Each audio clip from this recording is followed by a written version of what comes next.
let's try something new.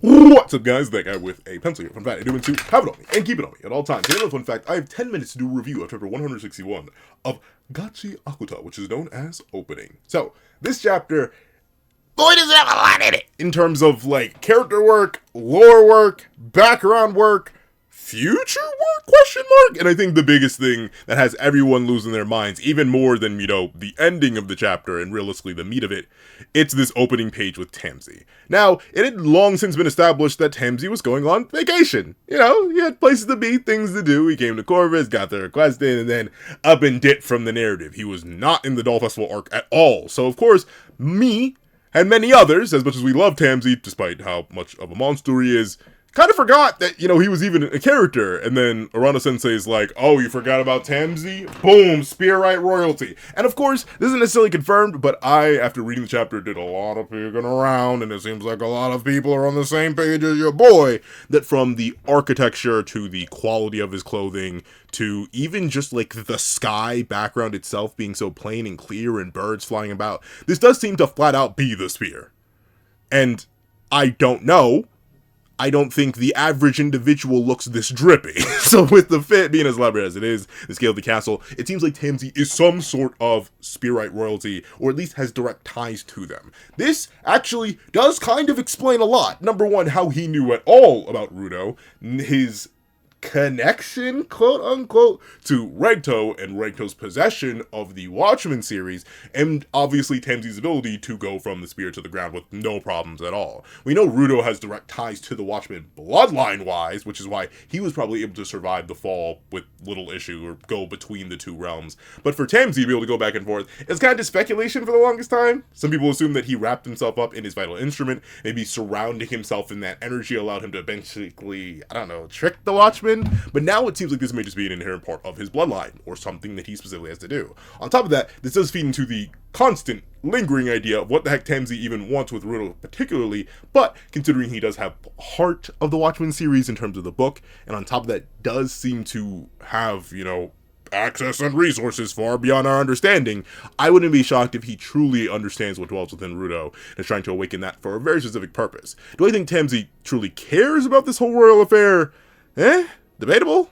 I don't know. It's a one-page thing, but it has so many implications that I'm really excited to see elaborated on eventually. Do I think it'll be anytime soon? No. But for the rest of the chapter 161 opening, we get to see the weaknesses of Rudo still laid bare, right? Ultimately, in spite of Rudo being giga-amped to a basic pseudo-godly or demi-godly extent here, he still is very much touchable.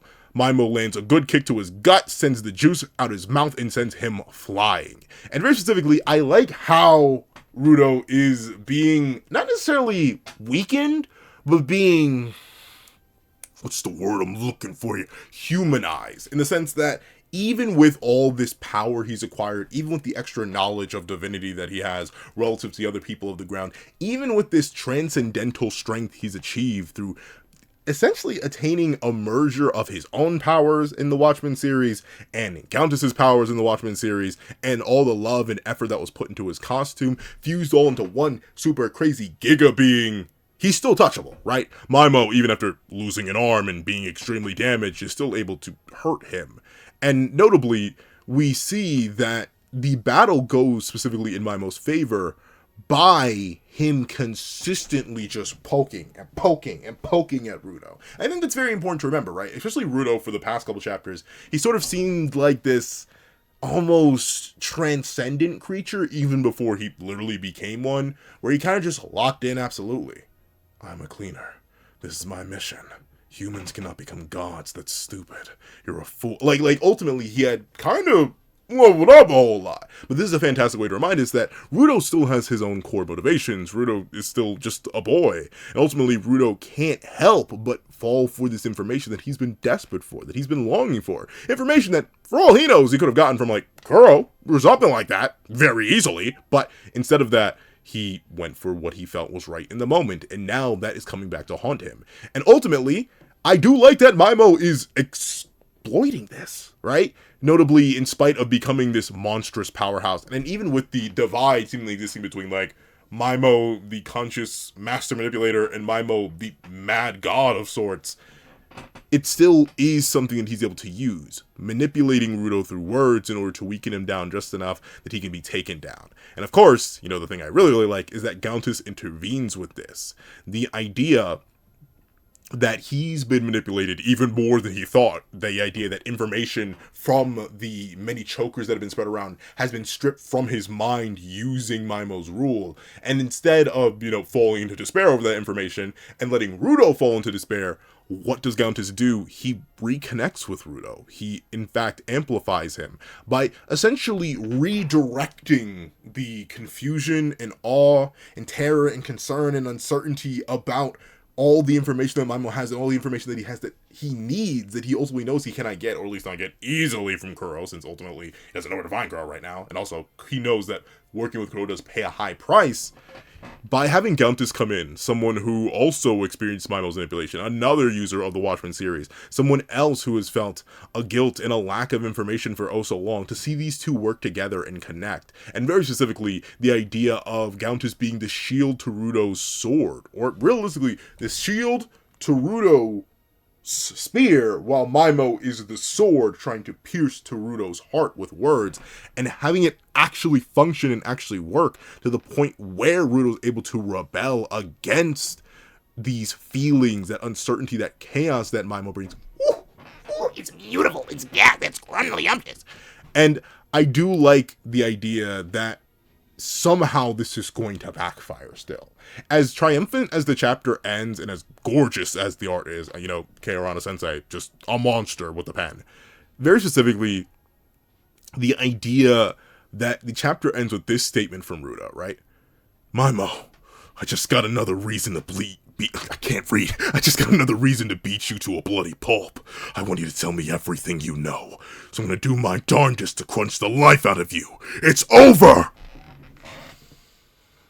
Like many times before, I feel like we're not actually over. This is uncertainty that sits in my heart. And I think the reason I like it so much and the reason I'm so excited is because I'm not sure how it's going to backfire. We're in a position where realistically everything is won, right? With the assistance of Hyo in the previous chapters, the massive detonation threat that Maimo set up for the Doll Festival is taken care of. You know, Zonka's going to be fine now that Aisha's going to be healing him. You know, everyone else is, while damaged, mostly fine. No one died. And now Maimo's in a state of, as Gauntus points out, a basic pseudo-immortality. Maimo attacks you with early information, but he keeps himself safe by holding the answer. So let's neutralize him and drag that answer out of him. There are a number of ways to make him talk. There are even givers on the ground who specialize in attracting information. I don't know if I go back right now, I don't neutralize without killing him. Not a problem. An invincible body. Those were his exact words. No need to hold back. It all sounds too good. You know what I'm talking about? It all sounds way too good. So I'm very interested to see how this is going to go wrong. Especially considering we don't really know how Maimo is going to deal with the fact that basically he's lost. While he almost lost his good mind at the end of last chapter and sort of needed to be talked by himself into exploiting Rudo's weaknesses as a being, we still don't know how he's going to now deal. What is his contingency plan? Especially with the idea that he is still separated internally as like two separate beings. This more sketchy, pure Maimo and the raging deity. I wonder how either will react to the fact that everything's fallen short, everything's fallen apart. I wouldn't be shocked if, one way or another, Rudo's still not allowed to learn. In fact, he got the most information he kinda needed with the idea of Regto's murderer belongs to the cleaners. That's going to raise questions. It's already going to stir up the dynamic that Rudo has with the cleaners. It's going to raise many more questions. And ultimately, I just don't see Tamsi getting out of this soon.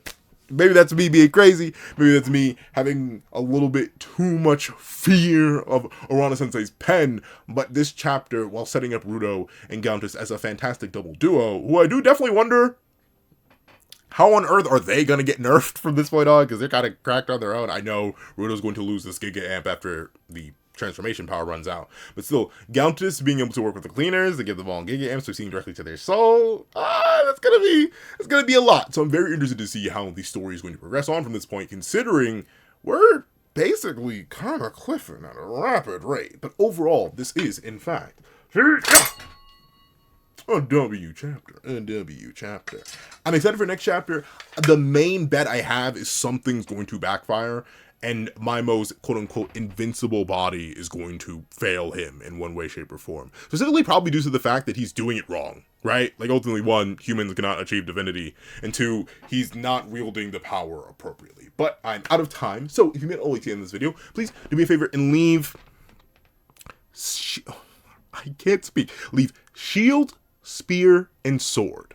Shield, spear, and sword in the comment section down below. I want to thank you so much for watching. So leave a like, share, comment, and subscribe. Make sure to hit that link to notifications bell so you don't miss out on any videos that come to the channel. Also, you can have a page down below where you can support me for as low as $1 a month. You can get exclusive videos, early content, and more. You also now become a member of the channel for as low as $3 a month to get the same perks and more. Some of those perks include the live reactions, here are the series I have to review, ad-free reactions of all my videos, early ad-free access to all my videos, early ad-free access to all my videos on this channel, and also the second channel that got the reaction link in the description down below and in the card. On top of that, you will get your name listed at the end of literally every single video. If you're a $3 member or higher, you get your name, member or patron, or higher, you get your name listed at the end of literally every single video I ever produce. On top of that, I do have my Ko-Fi link down below where you can drop 5 minutes for a short video or 20 minutes for a long video. Any support is always greatly appreciated. Now, the thing is, what you're watching once again, and I hope you guys have a wonderful day. This is Dag on the Pencil, writing off.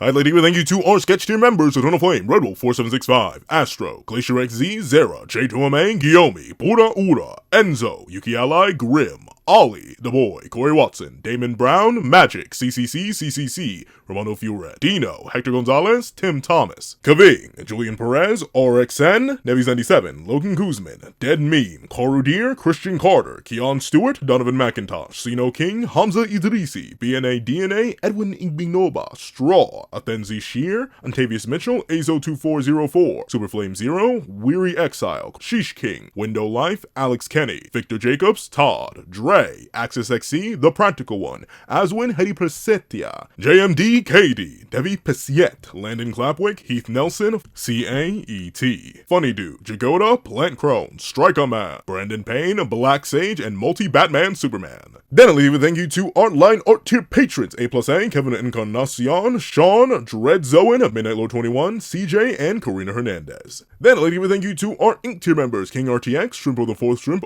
06, and Zom. Then I'll give a thank you to our Digital Art Tier members: J Warrior and AZ Void. And I'd like to give a final thank you to our Colored Art Tier patrons: Walking Munoz and Walkie Munoz.